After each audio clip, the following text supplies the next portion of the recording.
साथियों नमस्कार। आपके अपने YouTube चैनल पॉलिटी गुरुजी में मैं लोकेश डागोर फिर से हाजिर हूं भारतीय संविधान का एक नया टॉपिक लेकर। और दोस्तों आज की जो क्लास है ना वो होने वाली है मूल अधिकार। मूल अधिकारों को लेकर हम इस क्लास में डिस्कस करेंगे। विगत जो क्लासेज हैं हमने स्टार्टिंग से संविधान सभा को बहुत बारीकी से पढ़ा, उसके बाद प्रस्तावना, भारतीय संविधान के स्रोत, भारतीय संविधान का भाग 1 अनुच्छेद 1 से लेकर 4 संघ एवं राज्य क्षेत्र, भारतीय संविधान का भाग 2 जिसमें आपको प्रावधान मिलेंगे नागरिकता संबंधी, ये हम पिछली क्लासेज में डिस्कस कर चुके हैं। आज जो हमारी क्लास है वो होगी दोस्तों भारतीय संविधान के भाग 3 अनुच्छेद 12 से लेकर 35 और जिसमें आपको देखने को मिलेंगे भारतीय नागरिकों को प्रदान किए गए मूल अधिकार। क्लास स्टार्ट करने से पहले दोस्तों मैं मूल अधिकारों के संबंध में कुछ चर्चा कर लूं। मूल अधिकार एक्चुअल में होते क्या हैं? देखो, मूल अधिकार की अगर बात करें तो मूल अधिकार दोस्तों वो अधिकार हैं जिनके बिना एक राज्य के नागरिक का सर्वांगीण विकास संभव नहीं है। सर्वांगीण विकास जिसमें आप शामिल करोगे सामाजिक, आर्थिक, राजनीतिक, नैतिक विकास को। अब जब सर्वांगीण विकास की बात आई है तो दोस्तों ये जो मूल अधिकार होते हैं ना, इन मूल अधिकारों को आपसे एक व्यक्ति नहीं छीन सकता, आपसे कोई राज्य नहीं छीन सकता, बल्कि राज्य की जिम्मेदारी है कि वो राज्य आपको स्वतंत्रता प्रदान करेगा। राज्य की जिम्मेदारी बनती है कि मौलिक अधिकारों को लेकर वो एक गारंटी प्रदान करेगा आपको, आपके मूल अधिकारों को कोई आपसे छीन नहीं सकता। इसीलिए आप देखोगे मूल अधिकारों को हम प्राकृतिक या नैसर्गिक अधिकार की भी संज्ञा देते हैं। क्लियर है? तो मूल अधिकार देखो, एक तो वो अधिकार हैं जो व्यक्ति के सर्वांगीण विकास के लिए अत्यावश्यक है। कोई व्यक्ति या राज्य आपको छीन नहीं सकता आपसे उनको। और दूसरी बात करूं दोस्तों तो एक राज्य की जिम्मेदारी बनती है कि वो मौलिक अधिकारों को लेकर आपको गारंटी प्रदान करे। मूल अधिकारों के साथ साथ एक आप देखोगे कानूनी अधिकार। अब मूल अधिकार और कानूनी अधिकारों में अंतर क्या है? मूल अधिकार जब आप देखोगे तो दोस्तों मूल अधिकार आपसे कोई छीन नहीं सकता, लेकिन कानूनी अधिकारों को आपसे छीना जा सकता है। एक तो ये बात। दूसरी बात, जब आप देखोगे भारतीय संविधान का भाग अनुच्छेद 12 से लेकर 35, और मैंने जब भारतीय संविधान के स्रोत आपको बताए थे ना तब डिटेल में डिस्कस किया था कि मूल अधिकार हमने भारतीय संविधान में ग्रहण किए हैं अमेरिका से। क्योंकि अगर कोई देश जिसने पहली बार नागरिकों को मूल अधिकारों को मान्यता प्रदान की संवैधानिक, तो वो देश है दोस्तों अमेरिका। बात क्लियर हुई? अब यहां से देखो प्रश्न किस प्रकार बन सकता है। प्रश्न बनेगा भारतीय संविधान के भाग को लेकर कि भारतीय संविधान के कौन से भाग में मूल अधिकारों का वर्णन है। भारतीय संविधान के अनुच्छेद को लेकर बन सकता है। भारतीय संविधान के ये पूछा जा सकता है कि भारतीय संविधान में हमने मूल अधिकारों को कौन से देश से ग्रहण किया है, तो साथियों उसका आंसर हो जाएगा अमेरिका। ये थोड़ी नॉर्मल बेसिक बातें थी जो मूल अधिकारों से रिलेटेड थी। क्लास में बहुत बारीकी से अध्ययन करेंगे, तो चलते हैं डिटेल में पढ़ने के लिए मूल अधिकार। साथियों मेरी अपेक्षा रहेगी कि आप नोटबुक और पेन लेकर बैठे होंगे और नोट्स बना रहे होंगे, क्योंकि एकदम बेसिक लेवल से टॉप लेवल तक आप आरपीएससी के अंतर्गत आप देखोगे आरआईएस, आप देखोगे प्रथम श्रेणी व्याख्याता, द्वितीय श्रेणी जो शिक्षक है थर्ड ग्रेड शिक्षक रीट, और काफी एग्जाम जो आरपीएससी और जो हमारे सेवा बोर्ड है उसके द्वारा जितनी भी प्रतियोगी परीक्षाएं आयोजित की जाती हैं उन सभी को मद्देनजर रखते हुए ये क्लास हमने बनाई है। तो आशा करूंगा कि इस क्लास से कोई भी बिंदु आपका नहीं रहेगा, मूल अधिकारों से रिलेटेड एक भी डाउट आपका रहने वाला नहीं है। चलते हैं मूल अधिकार। साथियों मूल अधिकार एक ऐसे अधिकारों का समूह है जो किसी भी नागरिक के सामाजिक, आर्थिक और राजनीतिक तथा नैतिक विकास के लिए आवश्यक है। जैसा कि मैंने क्लास के स्टार्टिंग में ही आपको बताया था कि मूल अधिकार वो अधिकार होंगे जो एक मनुष्य के लिए, एक नागरिक के लिए क्या होते हैं? सर्वांगीण विकास के लिए अत्यावश्यक होते हैं। दूसरा बिंदु है कि मौलिक अधिकार किसी देश के संविधान द्वारा प्रत्येक नागरिक को दी गई आवश्यक स्वतंत्रताएं हैं। अधिकारों का एक ऐसा समूह है जो किसी व्यक्ति का व्यक्ति से तथा व्यक्ति को राज्य के विरुद्ध संरक्षण प्रदान करता है। देखिए दोस्तों, मैं आपको बता दूं कि मूल अधिकारों को एक व्यक्ति आपसे नहीं छीन सकता है, एक राज्य आपसे नहीं छीन सकता है। जिस राज्य के आप नागरिक हो वो भी आपसे आपके मूल अधिकारों को छीन नहीं सकता है। क्लियर है? बल्कि क्या करेगा? संरक्षण प्रदान करेगा, एक काम करेगा कौन? राज्य। क्लियर है? चलते हैं नेक्स्ट स्लाइड में। दोस्तों, कोई भी व्यक्ति दूसरे के अधिकारों का हनन नहीं कर सकता। मूल अधिकार वही हैं। जब आप पढ़ोगे विधिक और कानूनी अधिकार तो यही अंतर है। मौलिक अधिकार कोई हनन नहीं कर सकता, आपसे छीन नहीं सकता। कानूनी या विधिक अधिकार आपसे छीना जा सकता है। भारतीय संविधान द्वारा प्रदान किए गए अधिकारों को मौलिक अधिकार माना जाता है क्योंकि ये व्यक्ति के सर्वांगीण विकास, धर्म के लिए अत्यावश्यक हैं। साथियों, बार बार मैं बात कर रहा हूं एक राज्य के नागरिक के सर्वांगीण विकास की, तो आपको बात याद रखनी है कि मूल अधिकार वही अधिकार होते हैं जो एक नागरिक के सर्वांगीण विकास के लिए अत्यावश्यक होते हैं। इनको अगर मैं बात करूं तो दोस्तों इनको बोलेंगे प्राकृतिक या नैसर्गिक अधिकार। क्या बोलेंगे? प्राकृतिक या नैसर्गिक अधिकार हैं, जन्मजात होते हैं। किसी भी देश के आप नागरिक हो, आपको जन्म लेते ही मूल अधिकार प्राप्त हो जाते हैं, तो इसीलिए इनको मौलिक अधिकार कहा जाता है। बार बार बात हो रही है, इनको आपसे कोई छीन नहीं सकता, कोई व्यक्ति राज्य हो। क्लियर है दोस्तों? ये अधिकार संविधान द्वारा गारंटी और मैं बार बार यही बात दोहरा रहा हूं, राज्य आपसे छीन नहीं सकता, बल्कि राज्य की जिम्मेदारी बनेगी कि राज्य आपको गारंटी प्रदान करेगा मौलिक अधिकारों को लेकर और संरक्षण भी प्रदान करेगा। क्लियर है दोस्तों? और पढ़ें। सर्वप्रथम अगर बात करें दोस्तों, तो अगर नागरिकों को मूल अधिकार जिस देश के द्वारा दिए गए हैं, ठीक, अगर वैश्विक संदर्भ में आप बात करेंगे दोस्तों, तो अगर सबसे पहले कोई देश है जो नागरिकों को मूल अधिकार देगा तो दोस्तों वो है फ्रांस। किस प्रकार प्रश्न बनेगा यहां से वो आप देख लो। अगर एग्जामिनर आपसे प्रश्न करता है कि सर्वप्रथम नागरिकों को मूल अधिकार प्रदान करने वाला देश कौन सा था, तो आंसर होगा दोस्तों आपका फ्रांस। लेकिन अगर संविधान की मान्यता पहली बार मूल अधिकारों को कोई देश प्रदान करेगा तो दोस्तों वो देश हो जाएगा अमेरिका। दोनों बातें क्लियर हैं? कोई डाउट इन दोनों पॉइंटों को लेकर? आपको पता होगा अगर सर्वप्रथम कोई देश है जिसने मूल अधिकार प्रदान किए हैं नागरिकों को, तो आंसर होगा आपका फ्रांस। और अगर बात की जाए ऐसा देश कौन सा है जिसने सर्वप्रथम संवैधानिक मान्यता प्रदान की मूल अधिकारों को, तो वो आंसर हो जाएगा दोस्तों अमेरिका। और आपको बता दूं, भारत में जो मूल अधिकार ग्रहण किए गए, हमारे संविधान निर्माता मूल अधिकार कहां से ले लिए दोस्तों? अमेरिका से ले लिए। ठीक है, अगला आप देखेंगे दोस्तों निलंबित। ये जो कुछ कंडीशंस हैं मूल अधिकारों की, निलंबित कौन करेगा, दूसरी है प्रतिबंध कौन लगा सकता है, और दूसरा है साथियों मूल अधिकारों का संरक्षण कौन है, संरक्षक कौन होता है। ये तीनों प्रश्न विगत प्रतियोगी परीक्षाओं में पूछे गए हैं। निलंबित कौन करेगा, प्रतिबंध किसके द्वारा लगाया जा सकता है, और मूल अधिकारों का संरक्षक कौन होता है। साथियों आपको बता दूं कि जो मूल अधिकार हैं वो न्यायालय में वाद योग्य होते हैं।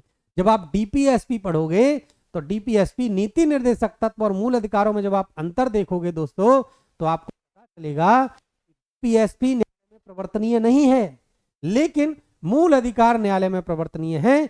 अगर आपके मूल अधिकारों का हनन होता है तो आप न्यायालय का दरवाजा खटखटा सकते हो। आप पढ़ोगे अनुच्छेद 32 और अनुच्छेद 226 के तहत, आप अनुच्छेद 32 पढ़ोगे उच्चतम न्यायालय और 226 पढ़ोगे उच्च न्यायालय, जिसमें आपको 5 प्रकार की रिट के प्रावधान मिलेंगे। अनुच्छेद 32 को इसीलिए डॉक्टर बी.आर. अंबेडकर क्या कहेंगे, भारतीय संविधान की आत्मा की संज्ञा देते हैं, जिसमें आप पढ़ते हो संवैधानिक उपचारों का अधिकार। पढ़ते हैं दोस्तों निलंबित। निलंबित का मतलब होता क्या है? निलंबित का मतलब होता है मूल अधिकारों को कुछ समय के लिए रोक देना। आपके जो मूल अधिकार हैं उन पर अगर कुछ समय के लिए रोक लगाई जाती है तो प्रश्न कैसे बनेगा? प्रश्न बनेगा कि कुछ अधिकारों पर रोक लगा सकता है कौन? राष्ट्रपति के द्वारा। लेकिन प्रश्न बनेगा प्रतिबंध कौन लगा सकता है, अर्थात पूर्णतया समाप्त किसके द्वारा किया जा सकता है मूल अधिकारों को? तो दोस्तों वो हो जाएगा संसद, क्योंकि संसद ही विधि बनाएगी।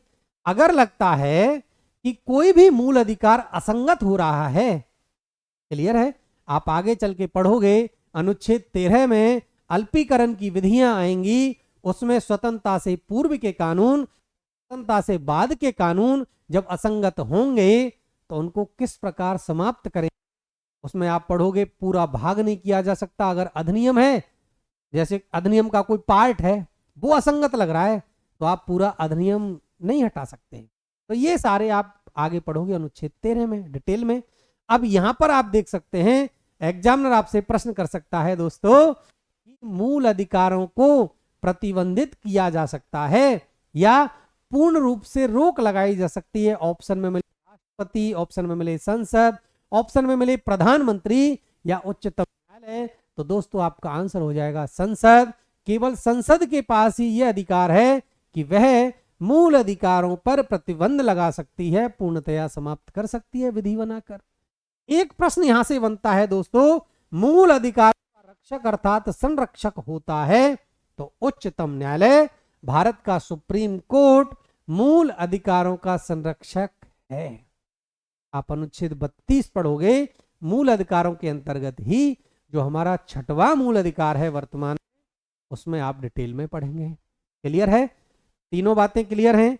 एक बात और आपको पता है दोस्तों कि जो हमारे मूल अधिकार है ना, सत्य असत्य कथन में यहां से पूछ सकता है। तो आपको पता होना चाहिए कि ये जो मूल अधिकार हैं ये न्यायालय में वाद योग्य होते हैं।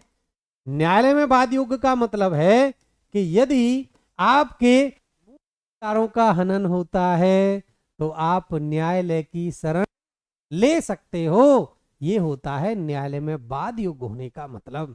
तो जब सत्य सत्य कथन पूछे जाएं मौलिक अधिकारों को लेकर, तो दोस्तों आपको याद होना चाहिए कि जो मूल अधिकार है ना वो न्यायालय में वाद योग्य हैं। ठीक है, यहां तक की जो बातें हैं वो आपको समझ में आई होंगी। दोस्तों दोबारा एक बार सरसरी दृष्टि से दोबारा रिवीजन कर लें। मैंने आपको क्लास के स्टार्टिंग में सबसे पहले बताया था मूल अधिकारों का अर्थ। और मूल अधिकार जैसा कि नाम से विदित है मौलिक, जो कि नैसर्गिक या प्राकृतिक है, जो जन्मजात है, इसका तात्पर्य है कि वो अधिकार जो व्यक्ति के या नागरिक के राज्य में जन्म लेते ही मिल जाते हैं वो मूल अधिकार हैं। इनका हनन नहीं कर सकता है कोई, इनको आपसे छीन नहीं सकता है। आपके सर्वांगीण विकास अर्थात सामाजिक, राजनीतिक, नैतिक विकास के लिए जो आपको अनिवार्य या अति आवश्यक हैं उनको आप कहेंगे मौलिक अधिकार। मौलिक अधिकारों को आपसे कोई छीन नहीं सकता, लेकिन विधिक या कानूनी अधिकारों को आपसे छीना जा सकता है। दोस्तों इसके बाद हमने बात की कि अगर वैश्विक संदर्भ में आपसे पूछे कि सर्वप्रथम अगर कहीं मूल अधिकार प्रदान किए तो वो देश है दोस्तों फ्रांस। लेकिन पहली बार मूल अधिकारों को संवैधानिक मान्यता प्रदान करने वाला देश है तो वो है साथियों अमेरिका। क्लियर है? इसके बाद 3 प्रश्न मैंने अलग अलग तरीके से बताए थे, एक निलंबन को लेकर, एक प्रतिबंध को लेकर और संरक्षण को लेकर। निलंबन की अगर बात करें दोस्तों तो निलंबित करेगा राष्ट्रपति, प्रतिबंध लगाया जाएगा संसद के द्वारा, और दोस्तों मूल अधिकारों का जो संरक्षक होता है ना वो होता है उच्चतम न्यायालय। और जो मूल अधिकार हैं वो न्यायालय में वाद योग्य होते हैं, अर्थात यदि आपके मूल अधिकारों का हनन होता है, आपको प्रतीत हो रहा है कि मेरे मौलिक अधिकार हनन हो रहे हैं, तो आप न्यायालय की शरण ले सकते हो, न्यायालय का दरवाजा खटखटा सकते हो। क्लियर है? चलते हैं अगले बिंदु की ओर। दोस्तों भारतीय संविधान का भाग 3 याद है आपको? भाग 1, भाग 2, ये 2 पार्टों को मैं डिवाइड आपको अच्छी तरह से याद करा चुका हूं पिछली क्लासेज में। और मैंने आपसे प्रॉमिस किया था कि भारतीय संविधान के कुल भाग 22, अनुसूची 12 और अनुच्छेद 1 से लेकर अनुच्छेद 395 को उंगलियों पर रटाने की जिम्मेदारी मेरी है। बस आपको मेरी जो क्लास है वो रेगुलर देखनी है। क्लियर है? आपको इस क्लास में अंत तक बना रहना है। जैसा कि मैं क्लास के स्टार्टिंग से आपसे कहता आ रहा हूं कि बिल्कुल बेसिक लेवल से एकदम टॉप लेवल तक तैयारी कराने की जिम्मेदारी मेरी है। आप किसी भी एग्जाम की तैयारी कर रहे होंगे, किसी भी एग्जाम चाहे वो उच्चतम स्तर की हो या निम्नतम स्तर की हो, दोस्तों मेरी क्लासेज से एक भी प्रश्न आपको बाहर जाने वाला नहीं है। क्लियर है? तो पढ़ते हैं दोस्तों, यहां से प्रश्न कैसे बनेगा। देखो, मैं बार बार आपको कहता हूं, मैं क्लास में पढ़ाने के साथ साथ किस प्रकार के प्रश्न बनने की संभावना है, ऐसे प्रश्नों को भी समाहित करते हुए चलता हूं। अब यहां से प्रश्न कैसे बनेगा मूल अधिकारों से, तो सबसे पहला प्रश्न बनेगा भारतीय संविधान के भाग को लेकर कि भारतीय संविधान के कौन से भाग में मौलिक अधिकारों का वर्णन है। तो आपका आंसर हो जाएगा दोस्तों भाग 3। क्लियर है? भाग 3 में दोस्तों आपको देखने को मिलता है मौलिक अधिकार। एग्जामिनर पूछे भाई आर्टिकल बता दो कि वो आर्टिकलों का समुच्चय कौन सा है जहां मौलिक अधिकार आपको मिलेंगे, मौलिक अधिकारों के प्रावधान हैं। तो दोस्तों भारतीय संविधान के अनुच्छेद 12 से 35 आपको मौलिक अधिकार मिलते हैं। एक प्रश्न यहां से बहुत अच्छा है, स्टार लगा लेना मैग्ना कार्टा को लेकर। मैग्ना कार्टा जो शब्द है एक पूछा जाए तो ये ब्रिटेन से लिया है। और दोस्तों पता होगा कि भारतीय संविधान का जो भाग 3 है जिसमें मौलिक अधिकार संबंधी प्रावधान है, उसी भाग 3 को भारतीय संविधान के मैग्ना कार्टा की संज्ञा दी जाती है। क्लियर है दोस्तों? है वो मैंने आपको बता दिए हैं। भाग पूछ सकता है, भाग 3 आपको याद रखना है मौलिक अधिकार। अनुच्छेद पूछ ले तो आपको अनुच्छेद याद रखना है 12 से लेकर 35। और अगर पूछ ले कि भारतीय संविधान का मैग्ना कार्टा किसको कहते हैं, तो भाग 3 को भारतीय संविधान के मैग्ना कार्टा की संज्ञा दी जाती है। भारतीय संविधान में मूल अधिकारों का जो प्रावधान है दोस्तों, वो हमने कहां से ग्रहण कर लिया, वो हमने दोस्तों ले लिया अमेरिका से। क्योंकि आपको मैंने अभी बताया था कि अगर सर्वप्रथम संवैधानिक प्रावधान करने वाला वो देश था, वो कौन सा था दोस्तों? वो अमेरिका था। अधिकारों की बात अमेरिका करता है, इसलिए भारतीय संविधान निर्माताओं ने हमारे संविधान में क्या किया, मूल अधिकारों की जो संकल्पना थी उसको अमेरिका से ग्रहण कर लिया। इसके बाद देखेंगे हम दोस्तों, यहां से भी प्रश्न बनता है ये कि मूल जो संविधान था, और जब भी मूल संविधान की बात करें तो आपको डेट याद आएगी 26 जनवरी 1950। क्लियर है? 26 जनवरी 1950 की अगर बात करें तो आपको पता होगा दोस्तों भारतीय संविधान में 7 मौलिक अधिकार प्रदान किए गए। लेकिन यहां से अब पूछा जाए कि वर्तमान में कितने मौलिक अधिकार हैं, तो आगे आप पढ़ोगे वर्तमान में मौलिक अधिकारों की संख्या दोस्तों ये हो गई है 6। कितनी हो गई है? 6। अब देखिए 6 अधिकार कौन कौन से हैं मूल अधिकार। अब यहां से देखो मूल संविधान को लेकर कि मूल जो संविधान था 26 जनवरी 1950 को, उस समय जो मौलिक अधिकार थे दोस्तों वो कितने थे? 7। लेकिन वर्तमान में दोस्तों जो मौलिक अधिकार हैं उनकी संख्या रह गई है साथियों 6। क्लियर है? कितनी संख्या रह गई है? 6। अब 6 मूल अधिकारों को आप पढ़ लेते हैं। पहला है समानता का अधिकार, स्वतंत्रता का अधिकार। इसके बाद आप पढ़ोगे ये शोषण के विरुद्ध अधिकार, धार्मिक स्वतंत्रता का अधिकार, शिक्षा और संस्कृति का अधिकार, और साथियों अंतिम और छठवां जो मूल अधिकार है वो है संवैधानिक उपचारों का अधिकार, जिसको डॉक्टर भीमराव अंबेडकर ने भारतीय संविधान की आत्मा की संज्ञा दी। क्लियर है? अब देखिए समानता का अधिकार आपको मिलेगा अनुच्छेद 14 से 18। स्वतंत्रता का अधिकार दोस्तों मिलता है अनुच्छेद 19 से 22। शोषण के विरुद्ध अधिकार अनुच्छेद 23 से लेकर 24। धार्मिक स्वतंत्रता का अधिकार अनुच्छेद 25 से 28। आप बात करें शिक्षा एवं संस्कृति के अधिकार को दोस्तों, तो वो है अनुच्छेद 29 से लेकर 30। और छठवां जो अधिकार है संवैधानिक उपचारों का अधिकार, वो मिलेगा दोस्तों अनुच्छेद 32 में। अब इसमें से एक आर्टिकल है वो है दोस्तों अनुच्छेद 31। कौन सा है? अनुच्छेद 31, ये जो आर्टिकल है इसको हटा दिया गया है और 300A में जोड़ दिया गया है सामान्य विधिक या कानूनी अधिकार बनाकर, जो आप पढ़ेंगे। तो दोस्तों क्लियर है, मूल संविधान में अधिकारों की संख्या 7 हुआ करती थी, लेकिन वर्तमान में मौलिक अधिकारों की संख्या भारतीय संविधान में 7 से घटकर 6 रह गई है। और जो हटाया गया अधिकार है वो है दोस्तों संपत्ति का अधिकार, जो अनुच्छेद 31 में वर्णित, जिसको वर्तमान में अनुच्छेद 300A में विधिक अर्थात कानूनी अधिकारों की श्रेणी में शामिल किया गया है।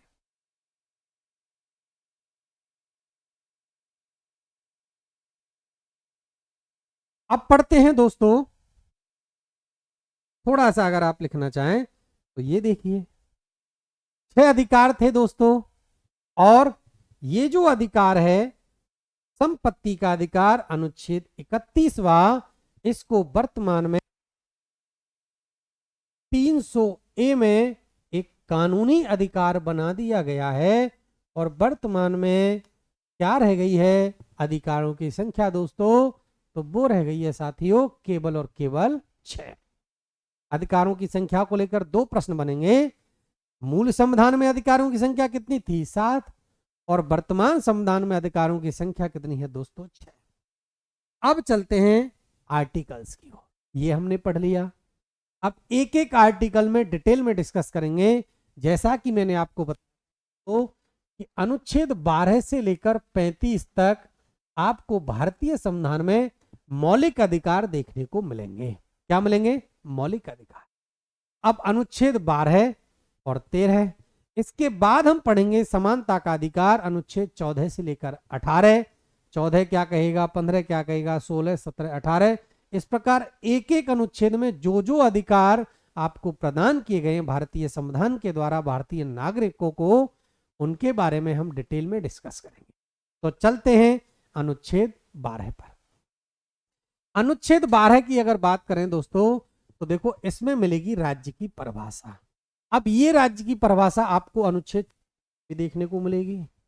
जब आप डीपीएसपी पढ़ोगे, नीति निर्देशक तत्व, तो आर्टिकल 36 में भी राज्य की परिभाषा मिलेगी। अब आपका प्रश्न होगा साहब राज्य में शामिल कौन है? राज्य का मतलब ये जो 28 राज्य हैं ये हैं क्या? तो साथियों नहीं, ये नहीं है। राज्य की जो परिभाषा है दोस्तों, अनुच्छेद जो 12 है वो देता है 4 श्रेणियों में डिवाइडेशन करता है। कितनी श्रेणियां? 4। जिसमें आप देखते हो केंद्र सरकार अर्थात जो संघ की कार्यपालिका और विधायिका है अर्थात संसद है, वो उसको राज्य माना है। अगर हम बात करें राज्य सरकार की, राज्य विधानमंडलों की, राज्य की विधायिका है कार्यपालिका की, तो उसको राज्य की श्रेणी में शामिल किया है। तीसरी जो श्रेणी है दोस्तों वो है कुछ निकाय, जो आप देखोगे जिसमें आप ग्राम पंचायत आप पढ़ोगे और आप पढ़ोगे नगरीय निकाय, नगरीय प्रशासन की इकाइयां, आप पढ़ोगे जिला बोर्ड, कुछ बोर्ड बनाए गए हैं जैसे आप बिजली बोर्ड पढ़ते हो, कुछ निगम पढ़ते हो जैसे जेबीबीएनएल है, कुछ लिमिटेड कंपनियां हैं वो पढ़ते हो, सुधार न्यास बनाए गए हैं आपको पता है, जैसे जेडीए आप पढ़ते हो जयपुर डेवलपमेंट अथॉरिटी, ये भी सुधार न्यास है, ये हैं। और चौथी जो श्रेणियां हैं दोस्तों वो है राज्य निधि से पोषित संस्थान। कहने का तात्पर्य है दोस्तों कि राज्य की परिभाषा में उनको शामिल किया गया है जो नागरिकों को मूल अधिकार एक तरह से प्रदान करेंगी और मूल अधिकारों की रक्षा करेंगी। ये है राज्य की परिभाषा में शामिल। अब मैंने आपको बताया था साथियों अनुच्छेद 36 भी क्या कहता है? अनुच्छेद 36 भी राज्य की वर्णन करता है। वैसे राज्य की परिभाषा से प्रश्न बनता नहीं है, अनुच्छेद 12 से और 13 से बन सकता है। अनुच्छेद 12 से जो प्रश्न बनेगा दोस्तों वो यहां से बनेगा। ऐसे प्रश्न का तरीका कैसे हो सकता है वो मैं आपको बता दूं कि अनुच्छेद 12 के तहत राज्य की परिभाषा में निम्न में से किसको शामिल नहीं किया गया है? तो 3 ऑप्शन तो दे देगा इन 4 में से और चौथा ऑप्शन होगा अलग। तो आपको याद रखना है दोस्तों संघ की कार्यपालिका या विधायिका अर्थात केंद्र सरकार या संसद, राज्य की विधायिका या कार्यपालिका अर्थात राज्य सरकार या राज्य विधानमंडल। दूसरा है अन्य जो संस्थान है नगरीय निकाय जिसमें स्थानीय निकाय, ग्राम पंचायत, कोई जिला बोर्ड है या फिर सुधार न्यास वगैरह हैं। और चौथा जो ऑप्शन है वो है राज्य की निधि से कोई वित्त पोषित जो संस्थान होते हैं, निगम लिमिटेड होते हैं, उनको राज्य की परिभाषा में शामिल किया गया है। दोस्तों आर्टिकल 12 से यही प्रश्न बनने की संभावना है जो मैंने आपको क्लियर कर दिया है।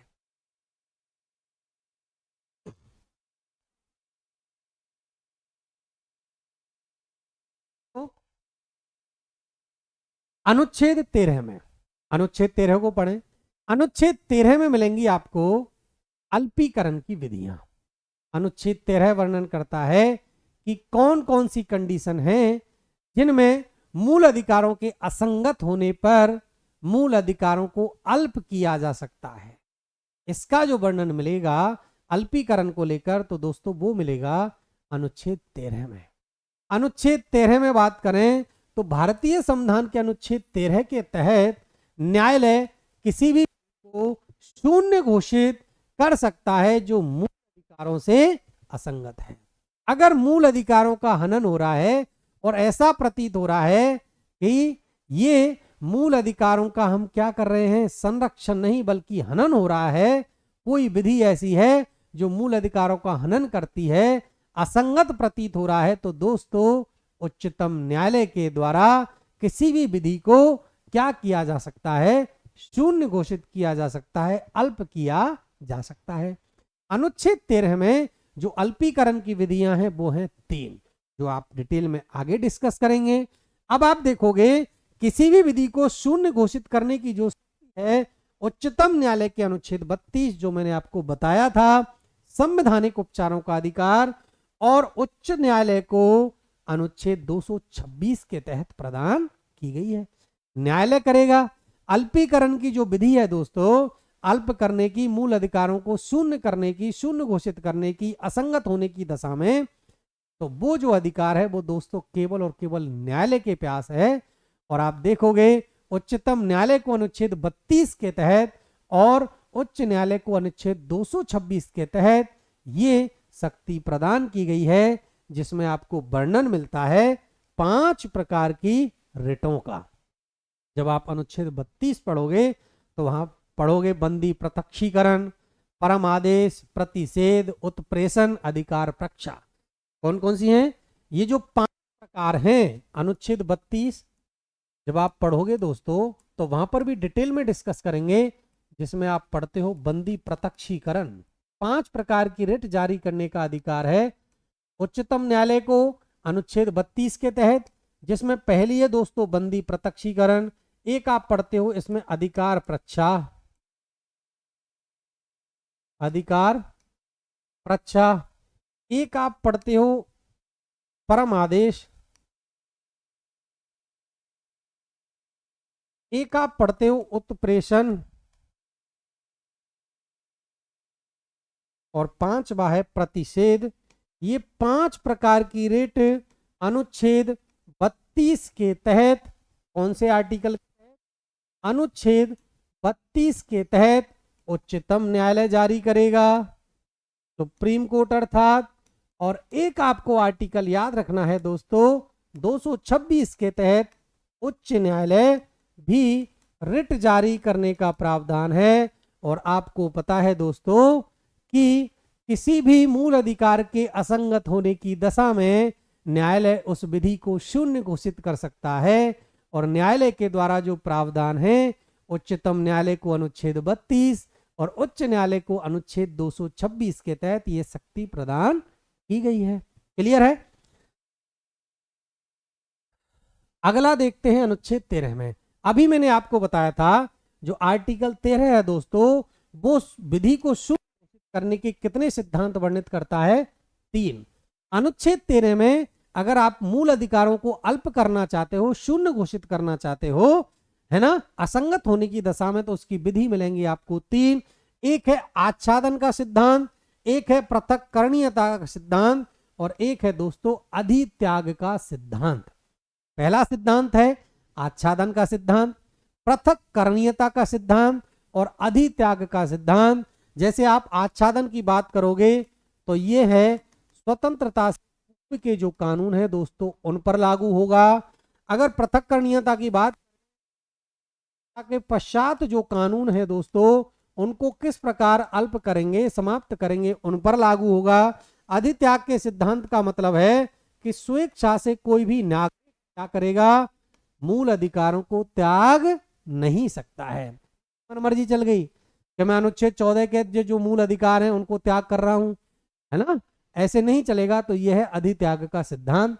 और ये 3 प्रकार की विधियां हैं जो आपको अनुच्छेद 13 में मूल अधिकारों को अल्पीकरण को लेकर वर्णित की गई हैं। डिटेल में डिस्कस कर लें दोस्तों। सबसे पहले आच्छादन का सिद्धांत। अनुच्छेद 13 में आच्छादन का सिद्धांत है लागू होगा दोस्तों संविधान के लागू पूर्व के नियमों पर। जैसे कोई भी मौलिक अधिकार है या कोई भी विधि है दोस्तों जो संविधान के लागू होने से पूर्व बना ली गई थी, लेकिन वर्तमान परिस्थितियों में आप देखोगे कि यदि वो असंगत प्रतीत हो रही है तो आच्छादन के सिद्धांत के तहत, जैसे आप पढ़ोगे जिसका वर्णन मिलेगा अनुच्छेद 13(1) में, उसको क्या करेंगे, असंगति की सीमा तक शून्य कर देंगे, अल्प कर देंगे। क्लियर है। लेकिन ये लागू होगी स्वतंत्रता से लागू, जो संविधान लागू है उससे पूर्व के नियमों पर। डिटेल में, संविधान लागू होने से पूर्व कोई निर्मित विधि है, अगर वो वर्तमान का हनन कर रही है, कोई ऐसा प्रतीत हो रहा है कि ये जो विधि जो संविधान के लागू होने से पूर्व बन गई थी और वर्तमान में इसका कोई औचित्य नहीं है, ये मूल अधिकारों के लिए असंगत है, हनन कर रही है, तो उसको जिस हद तक या असंगति की सीमा तक शून्य कर दिया जाएगा आच्छादन के सिद्धांत के तहत। दूसरा हम पढ़ते हैं पृथक्करणीयता का सिद्धांत। ये इसका वर्णन मिलता है अनुच्छेद 13(2) में। अनुच्छेद 13(2) कहता है कि यदि संसद के द्वारा पारित अधिनियम का कोई भाग, अर्थात यह है संसद ने कब पारित किए, संविधान के पश्चात। भाई संसद, भारतीय संसद ने जो कानून बनाए हैं वो कब बनाए हैं, जब हमारा संविधान बन गया है उसके बाद यदि कोई कानून पास किया है या कानून बनाया है संसद ने, उसका कोई भाग मूल अधिकारों से है तो असंगत वाला भाग ही शून्य होगा, पूरा अधिनियम नहीं। इसको बोलते हैं दोस्तों पृथक्करणीयता का सिद्धांत। जैसे अधिनियम है ना, उस अधिनियम का, जैसे इसी अधिनियम की बात करें हम 13(1), 13(2), 13(3) और बाद में इसमें जुड़ेगा 13(4). सपोज करो ये जो 13(3) है ये मौलिक अधिकारों को लेकर असंगत है, हनन कर रहा है मौलिक अधिकारों को। तो कहने का तात्पर्य यह है दोस्तों, पृथक्करणीयता का सिद्धांत ये नहीं कहता है कि इस पूरे अधिनियम को शून्य कर दो या पूरे अधिनियम को समाप्त कर दो। वो कहेगा कि पृथक्करणीयता के सिद्धांत के तहत जिस अधिनियम का जो भाग मौलिक अधिकारों का हनन कर रहा है उसको क्या कर दिया जाएगा, शून्य घोषित कर दिया जाएगा। यह है पृथक्करणीयता का सिद्धांत। क्लियर है। का सिद्धांत किसका सिद्धांत है, अधित्याग का सिद्धांत। मैंने आपको बताया था दोस्तों, इसके अनुसार कोई भी व्यक्ति संविधान द्वारा प्राप्त जो मूल अधिकार हैं उनको स्वेच्छा से, किससे, स्वेच्छा से त्याग नहीं सकता है। जैसे आपको कोई आर्टिकल है 14 से लेकर आपको 18, 19 से लेकर 22, 23 से 24, 25 से 28, 29 से 30 या आर्टिकल 32, इसमें जो भी मौलिक अधिकार एक भारतीय नागरिक को प्रदान किए गए हैं, इन अधिकारों को आप स्वेच्छा से नहीं त्याग सकते हो। दोस्तों आज की क्लास में हमने मौलिक अधिकार से तात्पर्य क्या होता है, मौलिक अधिकार भारतीय संविधान में कहां से लिए गए, भारतीय संविधान का भाग 3 और अनुच्छेद 12 से 35 में आपको मौलिक अधिकारों के प्रावधान हैं, तथा अनुच्छेद 12 और 13 को डिटेल में डिस्कस किया। अनुच्छेद 14 से लेकर 18 और आगे के जो अनुच्छेद है मौलिक अधिकारों को लेकर, वो हम पढ़ेंगे नेक्स्ट क्लास में। दोस्तों आप इस वीडियो को अधिक से अधिक विद्यार्थियों तक शेयर करें जिससे हमें मनोबल प्रदान हो और मैं अच्छे से अच्छे तैयारी के साथ आपको और बेहतर से बेहतर जो क्लास है वो लेकर आ सकूं। तो साथियों मिलते हैं कल नेक्स्ट क्लास में, तब तक के लिए आपको बहुत बहुत धन्यवाद।